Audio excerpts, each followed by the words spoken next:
ছেলের ছবি হাতে নিয়ে মায়ের কান্না থামছেই না, বারবার মূর্ছা যাচ্ছেন ফিরোজা খাতুন।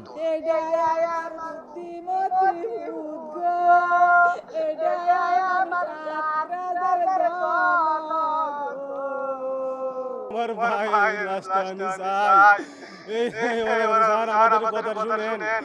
আজকে আমার বাবাকে অনেক মিস করছি, বাবার কথা অনেক মনে পড়ছে। বাবার স্বপ্ন ছিল ছেলে হবে সেনা সদস্য, কিন্তু সেই স্বপ্ন পূরণ না হওয়ায় দরিদ্র পরিবারে সচ্ছলতা আনতে ভালো বেতনে একটি কোম্পানিতে চাকরি করতে গত বছরের সেপ্টেম্বরে রাশিয়ায় পাড়ি জমান ময়মনসিংহের গৌরীপুর উপজেলার ডৌহাখলার ইয়াসিন মিয়া শেখ। মস্কো থেকে প্রায় 11,000 কিলোমিটার দূরের ওই কোম্পানিতে 3 মাস চাকরির পর বাবার স্বপ্ন পূরণের সুযোগ পেয়ে রাশিয়ার সেনাবাহিনীতে সৈনিক হিসেবে চুক্তিভিত্তিক নিয়োগ পেয়ে যোগ দেন ইউক্রেন যুদ্ধে। গত 27 মার্চ ইউক্রেনের